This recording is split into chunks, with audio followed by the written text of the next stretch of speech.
नमस्कार साथियों, आज हम लोग जानेंगे वोटिंग सिस्टम के बारे में, यानी जो हम लोग का मत देने का अधिकार है या वोटिंग सिस्टम है, इसी के बारे में हम लोग समझेंगे। अब देखिएगा, पहले जो वोट होता था, वोटिंग सिस्टम थी, वो क्या होता था, यहाँ पे पोस्टल बैलेट पेपर के माध्यम से होता था।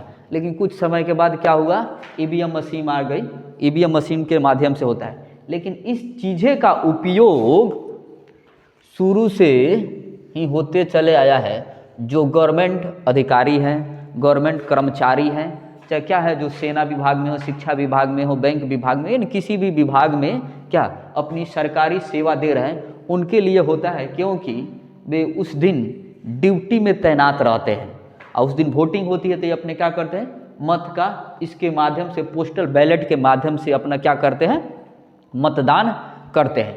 लेकिन देखिएगा, इसमें गवर्नमेंट को थोड़ा सा एक सिस्टम में सुधार होना चाहिए।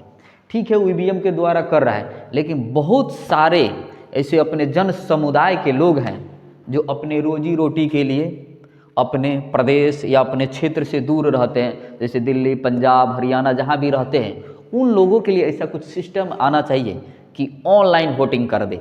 सारे के पास क्या है, अभी तो क्या है, डिजिटल इंडिया अपना चल रहा है, मोदी जी के निर्देश में सबके पास ऑलमोस्ट मोबाइल है।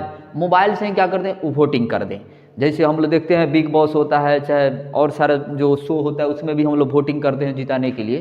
तो ऐसा सिस्टम लाना चाहिए कि जो जहाँ है, वोटिंग के दिन क्या करे, अपने मोबाइल से ही जिसको मतलब अपने प्रत्याशी को चाहता है या जानता है, जिसको जिताना चाहिए, उसकी इच्छा है, उसको ऑनलाइन ही वोटिंग कर दें। यानी इस सिस्टम में गवर्नमेंट को लाना चाहिए। ये काफ़ी मतलब अच्छी पहल है, जो ऑनलाइन ही जो जहाँ रहे, जैसे कोई विदेश रह रहा है, अगर चाह रहा है कि इंडिया में अपने बिहार में वोटिंग चल रहा है, किसको जिताना है, वहीं से वोट कर दें और उसकी वोट काउंटिंग होनी चाहिए, मतलब इस सिस्टम में इंक्लूड होना चाहिए। अब देखिएगा, पहले ही रूल था कि जो सरकारी मतलब कर्मी हैं उनके लिए था, लेकिन जो अभी लोकसभा का चुनाव आने वाला है और उसके बाद 24 में लोकसभा चुनाव होने वाला है, अभी शायद 1-2 रोज में आचार संहिता लगने वाला है, और फिर से 25 में विधानसभा चुनाव होगी बिहार में। तो उसमें ही बिहार सरकार और भारत सरकार ने ऐसा रूल पारित किया है कि जो 80 वर्ष से अधिक के उम्र के लोग हैं, जो घर में बैठे रह जाते। पहले था कि सबको, बूढ़ा हो, वृद्ध हो, जैसे हो, हाथ में टांग के इसे ले जाता है लोग, गाड़ी पर बैठा के चलो वोट देने के लिए।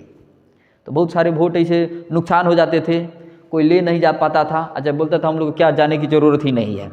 लेकिन एक ही हम लोग के पास अधिकार है मत देने का, कि आप अपना प्रतिनिधि बनाइए जो आपके भारत का निर्माण करे, अच्छा से सही सिस्टम रखे, विधि व्यवस्था सुचारू रखे। तो इसे गवर्नमेंट में रूल ला दिया है कि 80 वर्ष से अधिक जिनका भी उम्र है, उनके लिए क्या है, पोस्टल बैलेट के माध्यम से क्या किया जाए, वोटिंग कराया जाए। वो घर बैठे बैठे ही क्या करेंगे, वोटिंग सिस्टम कर देंगे। ऐसे वोट क्या होगा, अपना नुकसान नहीं होगा। अब देखिएगा, बिहार में 80 वर्ष से अधिक उम्र के लोग 14,50,416 मतदाता हैं। यानी बिहार में क्या है, 14,50,416 मतदाता ऐसे हैं जिनकी उम्र 80 साल से ज़्यादा है। यानी हो सकते हैं 100 साल के अंडर में हो सकता है 85 साल के हो, 90 साल के हो।